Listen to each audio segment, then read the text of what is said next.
Livro de Josué, capítulos 15 e 16. As terras distribuídas por sorteio aos clãs da tribo de Judá se estendiam para o sul até a divisa com Edom e chegavam ao deserto de Zin no extremo sul. A divisa ao sul começava na extremidade sul do Mar Morto, seguia para o sul pela ladeira do Escorpião, passando pelo deserto de Zin e prosseguindo até Hesron ao sul de Cades Barneia. Então, subia até Adar e fazia uma curva em direção a Carca. Dali passava por Asmon, continuava até o ribeiro do Egito e seguia até o mar Mediterrâneo. Essa era a divisa ao sul deles. A divisa a leste se estendia ao longo do Mar Morto até a foz do rio Jordão. A divisa ao norte começava na extremidade onde o Jordão deságua no Mar Morto. Subia dali para Bet-Ogla e continuava ao norte de Bet-Arabá até a pedra de Boã. Boã era filho de Ruben. A partir desse ponto, passava pelo vale de Acor até Debir, fazendo uma curva para o norte em direção a Gilgal, que ficava de frente ao desfiladeiro de Adumim, do lado sul do vale. Dali, a divisa se estendia para as águas de En-Semes, até En-Rogel. Depois passava pelo vale de Ben-Hinom, pela encosta sul dos Jebuseus, onde fica a cidade de Jerusalém. Em seguida, estendia-se para o oeste até o alto do monte acima do vale de Inom e continuava até a extremidade norte do vale do Refaim. A divisa prosseguia do alto do monte para a fonte nas águas de Neftoa, até as cidades do monte Efron. Então fazia uma curva em direção a Baalá, isto é, Kiriat Jearim. Rodeava Baalá em direção a oeste até o monte Seir. Passava pela cidade de Quesalon, na encosta norte do monte Jearim, descia a Bet-Semes e passava por Timna. Depois, a divisa continuava até a encosta do monte ao norte de Ecrom, onde fazia uma curva em direção a Sicrom e o monte Baalá. Passava por Jabneel e terminava no mar Mediterrâneo. A divisa ocidental era o litoral do mar Mediterrâneo. Essas são as divisas dos clãs da tribo de Judá.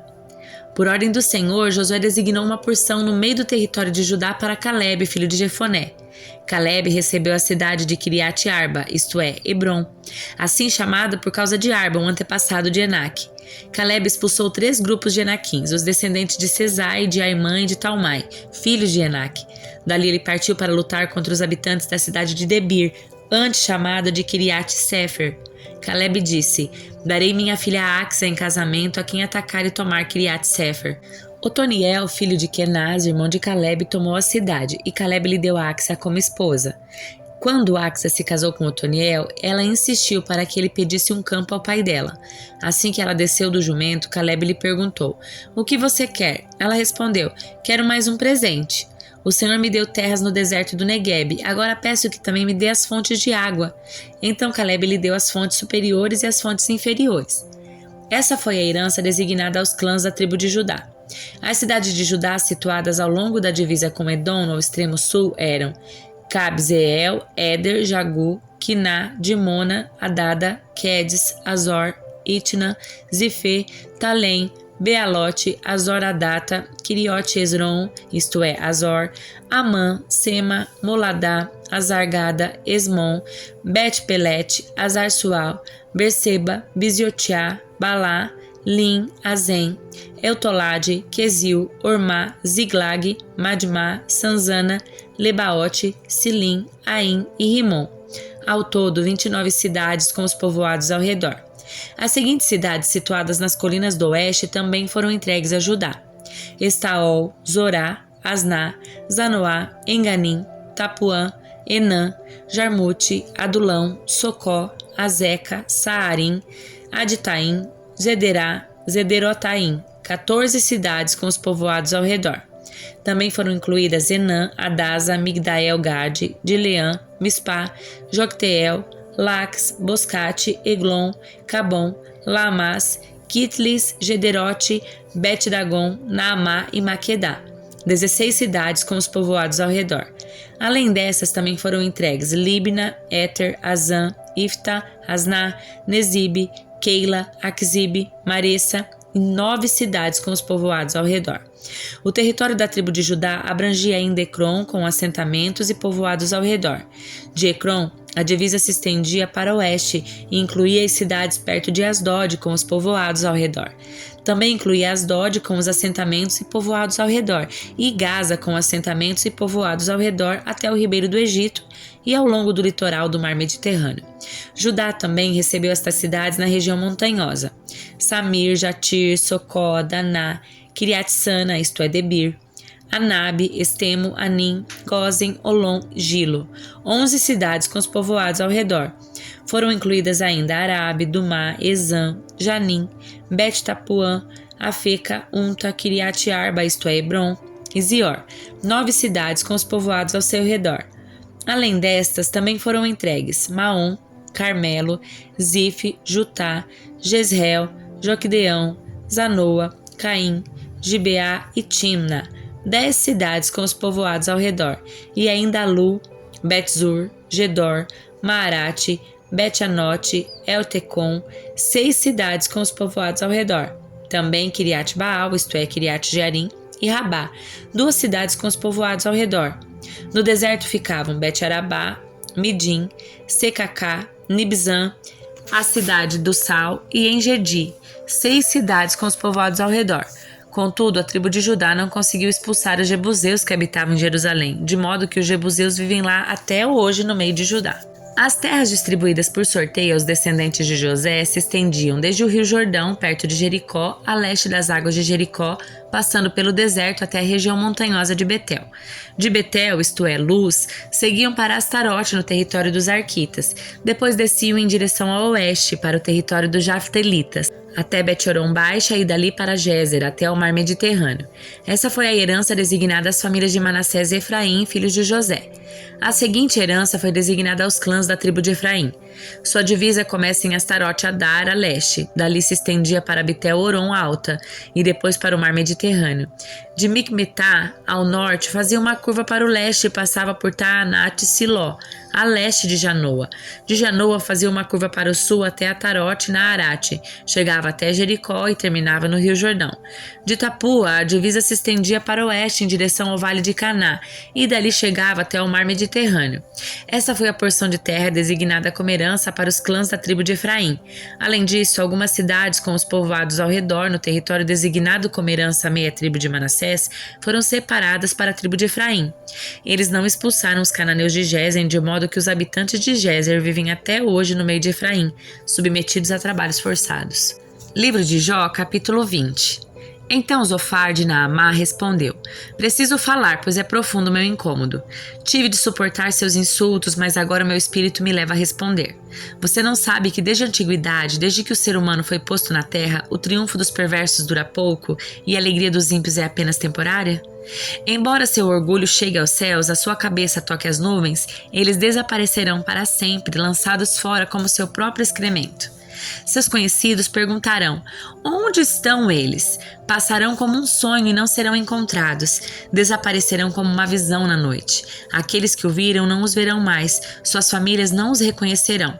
Seus filhos pedirão esmolas aos pobres, pois terão de devolver as riquezas que roubaram. Embora sejam jovens e vigorosos, seus ossos serão deitados no pó. Desfrutarão o doce gosto da perversidade e a deixarão derreter sob a língua. Ficarão com ela na boca para melhor saboreá-la. De repente, a comida azeda em seu estômago torna-se veneno de serpente em seu interior. Vomitarão a riqueza que engoliram. Deus não permitirá que a retenham. Sugarão veneno de cobra, a língua da víbora os matará. Nunca mais desfrutarão os ribeiros, os rios de onde emanam leite e mel. Devolverão tudo pelo que trabalharam. Sua riqueza não lhes trará alegria, pois oprimiram os pobres e os deixaram desamparados. Tomaram casas que não haviam construído. Sempre gananciosos, nunca satisfeitos, perderam tudo o que sonharam. Comeram até se fartar e depois não sobra coisa alguma, por isso sua prosperidade não durará. Em meia fartura enfrentarão aflições e os sofrimentos dominará. Que Deus lhes enche o estômago de problemas, que Deus faça chover sobre eles sua ira ardente. Quando tentarem escapar da arma de ferro, a flecha com ponta de bronze os atravessará. Quando a flecha lhes for arrancada das costas, a ponta brilhará com sangue. O terror da morte virá sobre eles. Seus tesouros serão lançados em profunda escuridão. Um fogo descontrolado os devorará e consumirá tudo o que lhes resta. Os céus revelarão a culpa dos perversos. A terra se levantará contra eles. Uma inundação arrastará suas casas. A ira de Deus cairá sobre eles como chuva torrencial. Essa é a recompensa que Deus dá aos perversos. É a herança decretada por Deus. Atos capítulo 13. Entre os profetas e mestres da igreja de Antioquia da Síria estavam Barnabé e Simeão, chamado Negro, Lúcio de Cirene, Manaém, que tinha sido criado com o rei Herodes Antipas, e Saulo. Certo dia, enquanto adoravam o Senhor e jejuavam, o Espírito Santo disse: "Separem Barnabé e Saulo para realizarem o trabalho para o qual os chamei." Então, depois de mais jejuns e oração, impuseram as mãos sobre eles e os enviaram para a sua missão. Enviados pelo Espírito Santo, eles desceram ao porto de Seleucia, onde navegaram para a ilha de Chipre. Ali na cidade de Salamina, foram às sinagogas judaicas e pregaram a palavra de Deus. João Marcos os acompanhava como assistente. Viajaram por toda a ilha até que por fim chegaram a Pafos, onde encontraram um feiticeiro judeu, um falso profeta chamado Bar Jesus. Ele acompanhava o governador Sérgio Paulo, um homem inteligente que convidou Barnabé e Saulo para visitá-lo, pois desejava ouvir a palavra de Deus. Mas Elimas, o feiticeiro, esse é o significado do seu nome, opôs-se a eles na tentativa de impedir que o governador viesse a crer. Cheio do Espírito Santo, Saulo, também conhecido como Paulo, encarou Elimas nos olhos e disse: "Filho do diabo, cheio de toda espécie de engano e maldade e inimigo de tudo que é certo. Quando deixará de distorcer os caminhos retos do Senhor? Preste atenção, pois o Senhor colocou a mão sobre você para castigá-lo, e você ficará cego sem conseguir ver a luz do sol por algum tempo." No mesmo instante, neblina e escuridão lhe cobriram os olhos e ele começou a tatear, suplicando que alguém o tomasse pela mão e o guiasse.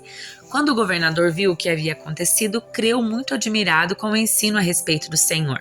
Paulo e seus companheiros saíram de Pafos num navio e foram a Panfilha, onde aportaram em Perge. Ali João Marcos os deixou e voltou para Jerusalém. Paulo e Barnabé prosseguiram para o interior até Antioquia da Pisídia. No sábado foram à sinagoga. Depois da leitura dos livros da lei e dos profetas, os chefes da sinagoga lhes mandaram um recado: "Irmãos, se vocês têm uma palavra de encorajamento para o povo, podem falar."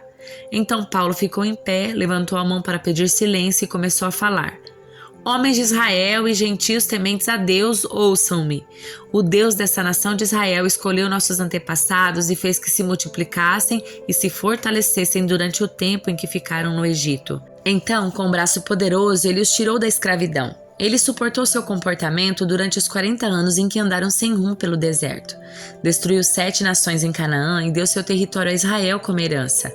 Tudo isso levou cerca de 450 anos. Depois, Deus deu-lhe juízes para governá-los até o tempo do profeta Samuel. Então o povo pediu um rei, e ele lhes deu Saul, filho de Quis, homem da tribo de Benjamim, e ele reinou por 40 anos. Mas Deus removeu Saul e colocou em seu lugar Davi, a respeito de quem Deus disse: Davi, filho de Jessé, é um homem segundo o meu coração. Fará tudo o que for da minha vontade. E Jesus, um dos descendentes de Davi, é o Salvador que Deus concedeu a Israel conforme sua promessa.